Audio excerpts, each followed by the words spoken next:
오늘의 말씀은 로마서 6장 1절부터 14절까지 말씀입니다. 그런즉 우리가 무슨 말을 하리요? 은혜를 더하게 하려고 죄에 거하겠느냐? 그럴 수 없느니라. 죄에 대하여 죽은 우리가 어찌 그 가운데 더 살리요? 무릇 그리스도 예수와 합하여 세례를 받은 우리는 그의 죽으심과 합하여 세례를 받은 줄을 알지 못하느냐?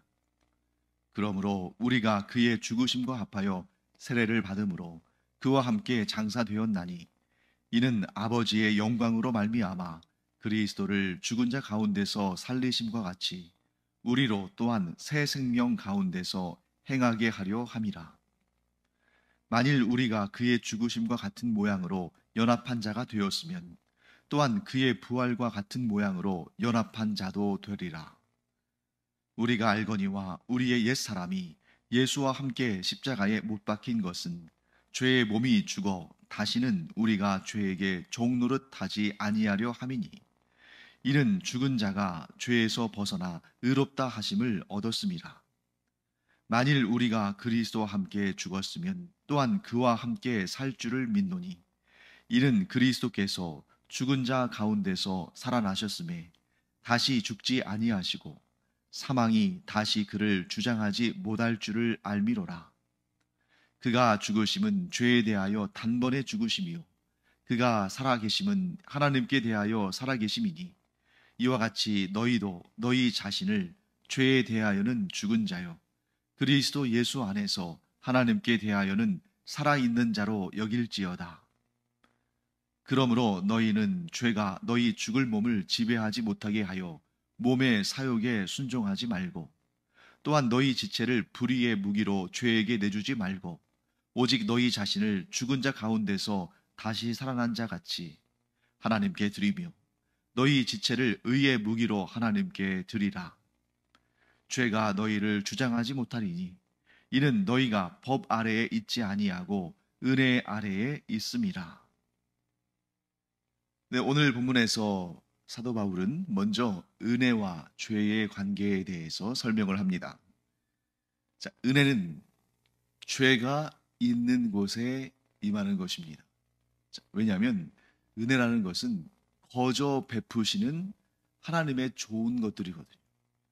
그런데 이 거저 베푸시는 하나님의 선물, 하나님의 이 은혜는 그 은혜가 필요한 곳에 임하지 은혜가 필요 없는 곳에 은혜가 임하지는 않습니다. 즉 죄가 있고 사망의 권세가 있고 억눌림이 있고 고통이 있고 무언가가 필요하고 부족하고 이러한 곳에 은혜가 주어지는 것이죠.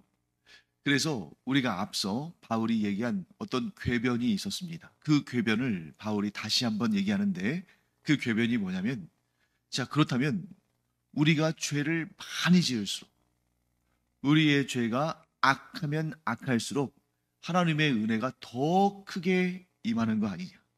그러므로 하나님의 더욱 크신 은혜를 체험하려면 이 땅에 또 우리에게 더 많은 죄와 더 악한 죄들이 있어야 하는 거 아니냐. 이런 궤변에 대해서 바울은 다시 한번 이렇게 얘기합니다. 1절과 2절을 제가 다시 한번 읽어보겠습니다. 그런즉 우리가 무슨 말을 하리요? 은혜를 더하게 하려고 죄에 거하겠느냐? 그럴 수 없느니라. 죄에 대하여 죽은 우리가 어찌 그 가운데 더 살리요? 자, 이런 궤변에 대해서 바울이 아주 확실한 답을 하죠. 자, 우리가 은혜를 더 충만히 받기 위해서 하나님의 은혜를 우리가 얻기 위해서 죄 가운데 거해야 된다는 그런 궤변이 어디 있느냐? 그럴 수 없다. 왜냐하면 우리는 죄에 대하여 죽은 자들이기 때문에 죄와 더욱 더 이상 어떠한 상관도 하지 아니하고 죄와는 떨어져 있는 죄와 관계를 맺지 않는 그런 삶을 살아야 된다 하고 주장하는 것입니다. 은혜를 더 얻기 위해서 더 죄를 저지르는 그런 궤변이 아니라 분명하게 선포하죠. 아니다. 왜냐하면 우리는 이제 죄에 대해서 죽은 자, 죄로부터 자유한 자, 죄와 관계가 없는 자로 새로운 인생을 시작했다 하고 말하는 것입니다. 자, 우리의 그런 새로운 생명, 새로운 인생, 새로운 삶은 어떻게 시작된 것입니까? 3절 말씀에 나오죠. 무릇 그리스도 예수와 합하여 세례를 받은 우리는 그의 죽으심과 합하여 세례를 받은 줄을 알지 못하느냐. 자, 여기에서 말씀하는 세례는 우리가 이제 신앙을 고백하고 또 교회의 공식 성도로서 이렇게 좀 그 관문 같은 역할을 하는 그런 물로 받는 세례를 말하는 것이 아니라 예수 그리스도와 연합된 자의 영적인 관계를 의미합니다. 즉 우리가 이제 세상과 벗하며 살던 삶을 마치고 예수 그리스도 안에서 예수 그리스도만 섬기며 예수 그리스도의 법에 따라 살아가는 자가 되겠다고 믿음으로 선포한 그 일. 하나님께서 우리를 예수 그리스도의 보혈의 피로 구원하시고 하나님의 자녀를 삼으신 그 구원의 역사를 의미하는 거죠. 그래서 예수와 합하여 세례를 받은 우리, 뭘 의미하냐면 다른 표현으로 한다면 예수 그리스도께서 십자가에 달려 죽으실 때에 우리의 모든 죄도 그 십자가에 매달아 죽인, 그래서 예수님께서 죄와 사망의 권세를 무너뜨리시고 승리를 선포하실 때에 이제 나는 이제 더 이상 죄와 사망의 노예로서 죄와 사망에 끌려다니면서 죄와 사망을 주인 삼고 살아가는 인생을 청산하고 오직 예수 그리스도만을 섬김으로 죄와 사망의 권세와 관계를 끄는 새 사람을, 새 인생을, 새 삶을 살게 되었노라는 그 믿음의 선포를 의미하는 것이죠. 그래서 4절 말씀 계속 보겠습니다. 그러므로 우리가 그의 죽으심과 합하여 세례를 받음으로 그와 함께 장사되었나니 이는 아버지의 영광으로 말미암아 그리스도를 죽은 자 가운데서 살리심과 같이 우리로 또한 새 생명 가운데서 행하게 하려 함이라. 자, 여기에서는 좀 말이 길지만 이렇게 두 가지로 정리하겠습니다.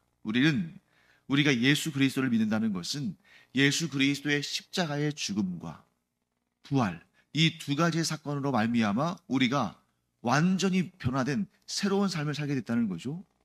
자, 예수 그리스도께서 십자가에 달려 죽으심으로 우리의 모든 죄값을 갚으신 그 사건을 통해서 우리는 그 십자가에 우리의 모든 죄를 못 받고 우리의 모든 죄가 그곳에서 예수 그리스도의 사역을 통해서 용서되어질 때에 우리 역시 예수 그리스도의 죽음과 함께 우리의 옛자, 우리의 죄와 사망에 노예된 그런 삶이 그곳에서 죽었다. 예수 그리스도께서 모든 죄를 용서하시기 위해서 십자가에 달려 죽으실 때 우리의 죄악에 끌려다니는 죄와 사망의 종으로 살아가던 그 인생도 끝났다. 그리고 예수님께서 부활하신 것 같이 우리도 새 생명 가운데서 살아가는 자로 새 생명을 얻었다. 새로운 인생을 살게 되었다. 이렇게 말하는 것입니다. 이게 바로 예수 그리스도와의 연합입니다. 다시 한번 요약하면요. 예수 그리스도께서 십자가에 달려 죽으실 때에 우리의 옛사람도 죽었다. 예수 그리스도께서 부활하실 때에 우리는 새 생명을 얻었다. 그런데 여기에서 이제 좀 복잡한 문제가 발생하죠. 우리의 옛 자아가, 우리의 옛 사람이 십자가에 달려 죽었다면 더 이상 우리 가운데 함께 있어서는 안 되는데, 또 우리가 예수 그리스도의 부활과 함께 생명 가운데 거하는 그런 새로운 인생을 얻었다면 이제 우리의 인생이 완전히 180도 달라져서 오직 하나님의 뜻대로만 살아야 되는, 오직 예수 그리스도 안에서 새 생명을 얻는 그런 삶으로만 채워져야 되는데 우리의 삶을 바라보면 그렇지 않다는 것을 우리가 현실적으로 파악하게 된다는 거죠.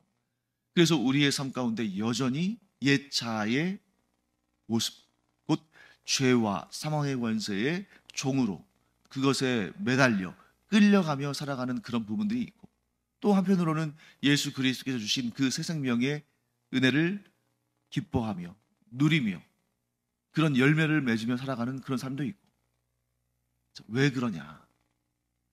이러한 상태가 우리가 이 세상을 살아가는 동안, 즉 아직 썩어 없어지게 될 이 육체 가운데 사는 동안에는 그런 불편한 동거가 계속된다는 것이죠. 물론 그렇다고 해서 우리가 우리 안에 있는 그 옛사람이 우리 안에 있는 새 사람을 막 이겨서 우리로 하여금 죄와 사망으로 다시 끌고 가는 그런 것은 아닙니다. 왜냐하면 우리 안에 있는 옛사람은 결코 우리 가운데 계시는 그리스도의 복음과 성령의 역사를, 성령의 능력을 이길 수 없어요. 그러니까 우리는 점점 더 성화되어 가며 점점 더 새 생명으로 충만하며 점점 더 성령의 인도하심에 순종하며 점점 더 예수 그리스도의 통치에 따르며 살겠지만 여전히 우리 가운데 옛사람은 있다는 거죠. 언제까지? 이 썩어질 육신의 장막 안에 거할 때까지는. 그러니까 이 사실을 알지 못하면 자기 자신에 대해서 굉장히 실망하면서 자신의 그 구원받은 그 구원에 대해서, 자신이 받은 구원에 대해서 뭐 의문을 품게 되는 거죠. 아니, 내가 예수 그리스도와 함께 십자가에 못 박힘으로 나의 모든 죄와 모든 악함과 모든 죄성이 다 죽고 새롭게 새 생명을 얻은 자로 인생을 새 출발한 줄 알았는데 왜 과거의 이런 문제들이 계속 나를 괴롭히는가? 네, 그것은 반드시 사라지고 없어질 것입니다. 그러나 지금 우리가 이 육신의 장막, 즉 언젠가는 죽고 썩어질 이 육신 가운데 거하는 동안에는 그 옛 자아가 여전히 심각한 타격을 입고 반드시 패배할 것이지만 그러나 여전히 남아있는, 죄성이 여전히 우리 가운데 있는 그러한 과도기적인 상태에 있다.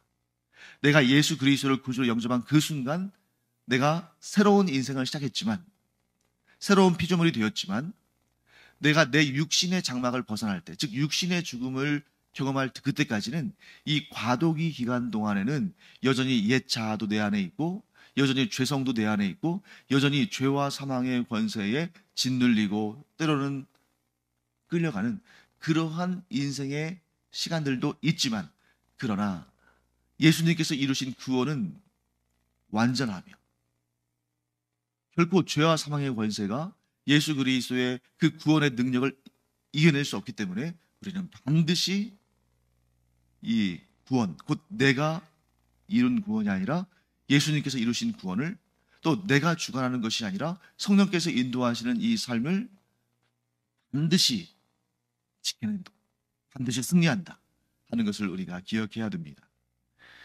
자, 그래서 이제 사도 바울이 우리가 무엇에 대해서 날마다 죽어야 되는지, 자, 이미 예수 그리스도의 십자가에서 우리의 죄악된 옛 자아를 외달았지만, 그런데 이 과도기 기간 동안에는 우리가 날마다 어떤 죽음을 죽어야 되는지를 설명합니다. 5절부터 7절까지 말씀이죠. 제가 다시 한번 읽어보겠습니다. 만일 우리가 그의 죽으심과 같은 모양으로 연합한 자가 되었으면 또한 그의 부활과 같은 모양으로 연합한 자도 되리라. 우리가 알거니와 우리의 옛사람이 예수와 함께 십자가에 못 박힌 것은 죄의 몸이 죽어 다시는 우리가 죄에게 종노릇하지 아니하려 함이니, 이는 죽은 자가 죄에서 벗어나 의롭다 하심을 얻었습니다. 자, 우리에게 선포된 복된 소식은 무엇입니까?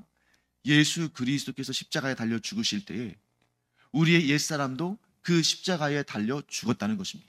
그래서 더 이상 죄와 사망이 우리를 주관하지 못한다는 거죠. 그런데 우리를 조금 근심하게 만드는 소식도 있습니다.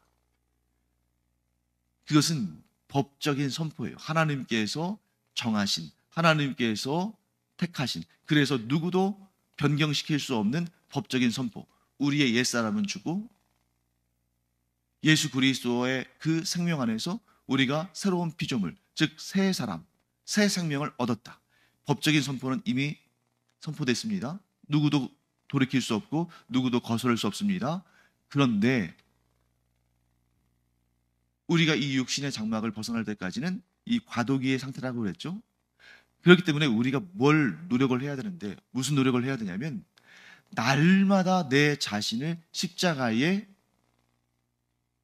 못 박는, 자, 이미 예수 그리스도의 십자가의 죽으심의 그 역사적 현장에서 우리의 옛 사람도 그 십자가에 못 박혔지만, 그래서 법적인 선포가 이루어졌지만, 그런데 우리의 삶의 현실 속에서는 여전히 아직 과도기 가운데 있는 우리에게는 여전히 옛 사람이 스물스물 자기의 그 악한, 또 죄와 사망에 노예된 그 노예 근성이 스물스물 올라오기 때문에 그것을 날마다 십자가에 못 박고 내가 옛 사람이 아니라 새 사람이라는 사실을 날마다 내 자신에게 선포하고, 그래서 날마다 그 죄성을 다스리며 예수 그리스도 안에서 새 생명을 얻은 자로 새로운 질서, 새로운 내면의 질서를 계속 내 자신이 지켜나가며 살아야 한다는 것입니다.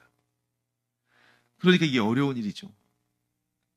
우리가 완전히 옛사람일 때는 그냥 그게 얼마나 힘들고 고통스럽고 괴로운 일인지 알지도 못하고 그저 죄와 사망의 권세가 이끄는 대로 그저 굴복하며 그렇게 살았는데, 그럼 그때는 그 죄와 사망의 권세로부터 벗어난다는 것이 뭔지도 모르고 그것이 얼마나 위대하고 아름답고 복된 인생인지도 모르고 그렇게 살았는데, 그저 죄와 사망의 권세에 눌려 살았는데, 이제 예수 그리스도의 복음의 선포로 우리가 새 사람의 삶이 무엇인지를 알게 되고, 그래서 예수 그리스도께서 십자가에 못 박히신 그 십자가에 우리의 옛 사람도 못 박고 우리가 예수 그리스도 안에서 새로운 피조물이 되었는데, 우리의 육신의 장막을 벗어날 때까지는 여전히 이 옛 사람의 흔적이 계속 우리에게 남아 있어서 우리를 괴롭힌다는 거죠. 그러니까 우리가 이 육신의 장막을 벗어나서 하나님의 나라에 들어가기 전까지, 즉 예수 그리스도를 믿고 새로운 피조물이 되어서 육신의 장막을 벗어나서 천국에 이르기까지 이 사이의 기간이 가장 힘든 기간인 것입니다.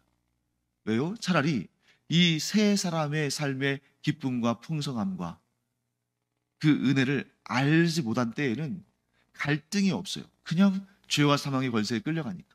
그런데 이제 죄와 사망의 권세가 얼마나 끔찍하고 얼마나 고통스러우며 얼마나 저주스러운 것인지를 알고 예수 그리스도 안에서 새 생명을 얻은 이 새로운 피조물의 삶이 얼마나 복되며 은혜로운지를 알고, 또 장차 우리가 육신의 장막을 벗어나서 가게 될 천국의 그 영광이 얼마나 무한한 것인지를 알기 까닭에 지금 이 육신의 장막에 머물러 있는 이때의 이 시간이 얼마나 고통스러운 것입니까? 최상의 것을 알고 그것으로 갈 날을 아는데 여전히 최악의 흔적이 우리 가운데 남아있고 때때로 그것에 져서 무너지기도 하고, 그런 과도기적인 상태, 그런 혼합된 상태, 그런 옛사람과 새사람이 서로 싸우며 서로 다투며 서로 주권을 가지려고 하는 그런 상태. 사랑하는 성도 여러분, 우리가 신앙생활을 하면서도 괴로운 이유가 바로 여기에 있습니다. 그럼에도 불구하고 우리는 뭐라고 고백합니까?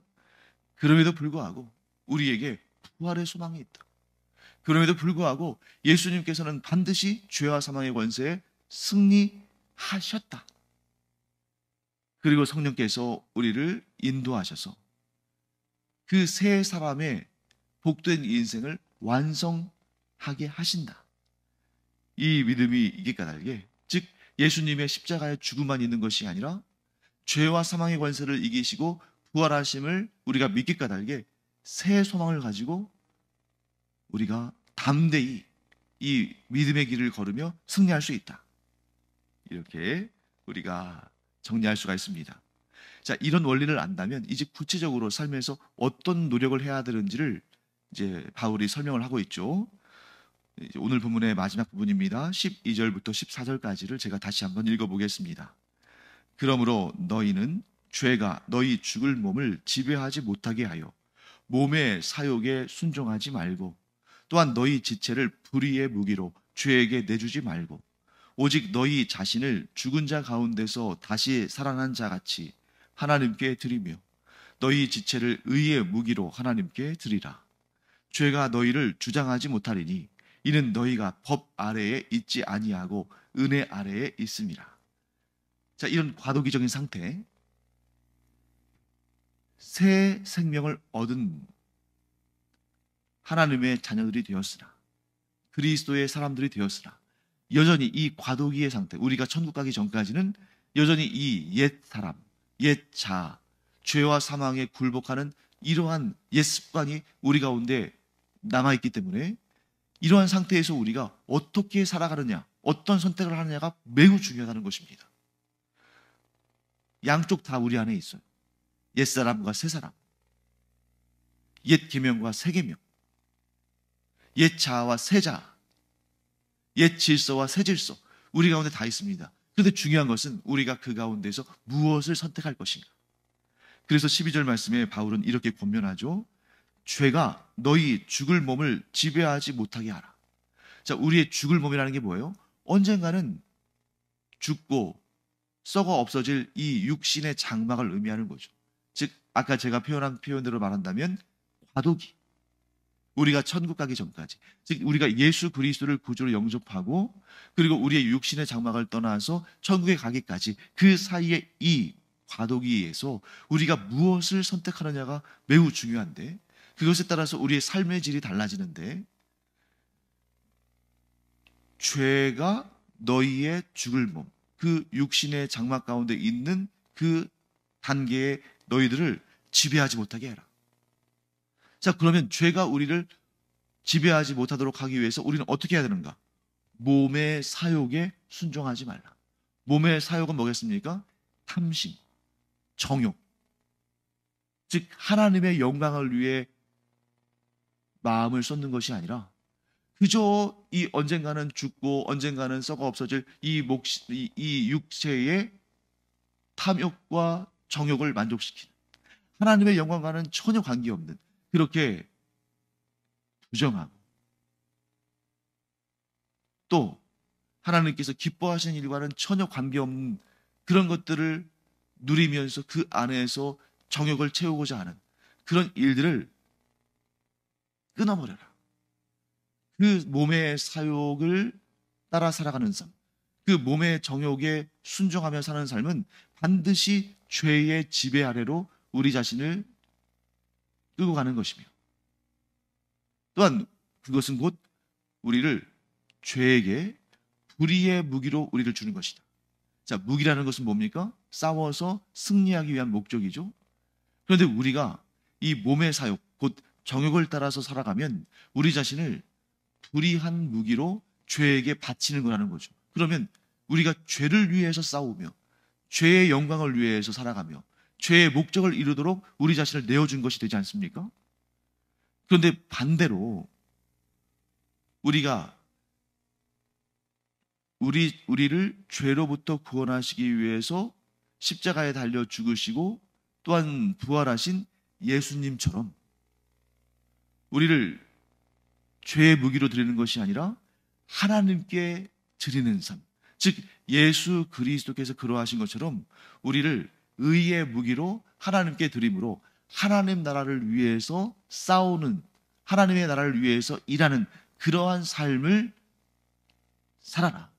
그것이 곧 죄에 우리 자신을 내맡기는 것이 아니라 하나님께 우리를 맡기고 하나님의 영광을 위해서 살아가는 인생을 살게 하는 것이다.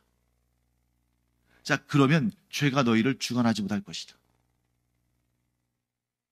너희가 법 아래에 있지 않고, 즉 우리의 죄를 정죄하는 그 율법 아래에 있지 않고 우리가 은혜, 곧 우리를 사랑하셔서 우리의 구원을 위해서 모든 것을 내어주신 하나님의 은혜 가운데 있기 때문에 더 이상 우리를 죄에게 내어주고 죄에게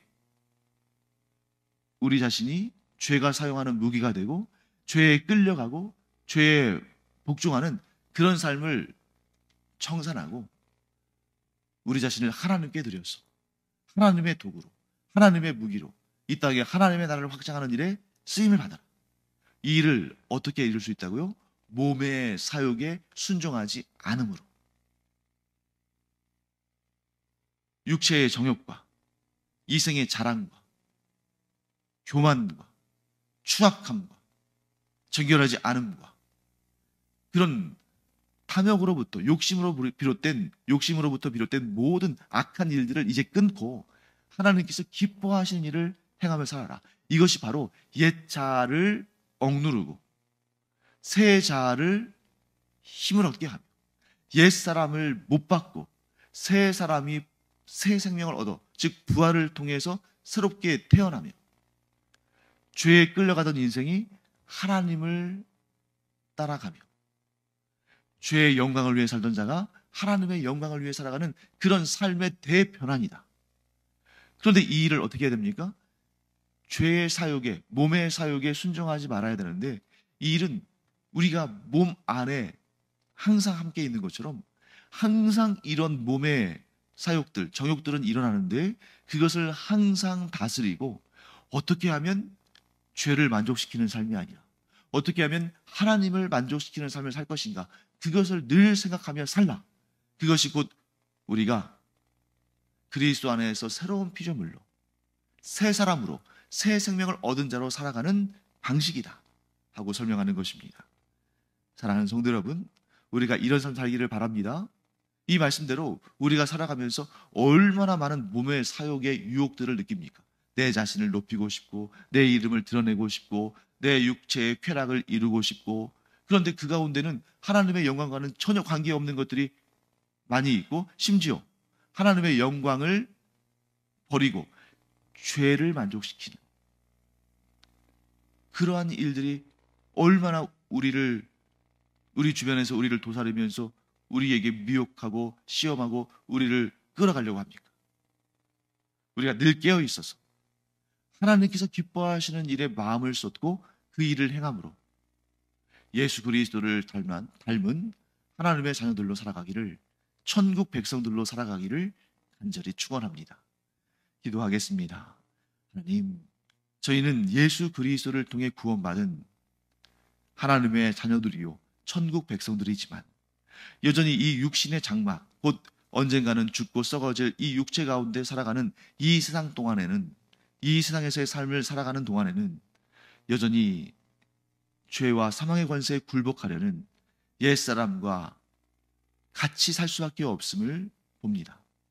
그런 모든 상황 가운데에 몸의 소욕을, 몸의 정욕을 만족시키려는 그러한 옛사람의 생각을 저희들이 다스리며 하나님을 기쁘시게 하는 삶으로 우리의 삶을 하나님께 내어드리는 그런 예수 그리스도를 닮은 자들로 살게 하여 주시옵소서. 감사드리며 예수님의 이름으로 축복하며 기도합니다. 아멘. 기도하는 시간입니다. 기도할 때 우리가 가장 주의해야 할 것은 무엇입니까? 내가 기도하는 이 내용들이, 나의 기도 제목들이 하나님을 기쁘시게 하는 일인가? 아니면 내 육체의 사욕을 따라 죄와 사망의 권세를 또 사탄의 세력을 기뻐하게 하는 것인가? 우리의 기도의 제목들이 하나님을 기쁘시게 하고 하나님의 영광을 높이는 그러한 기도 제목들이 되기를 간절히 축원합니다. 기도하겠습니다.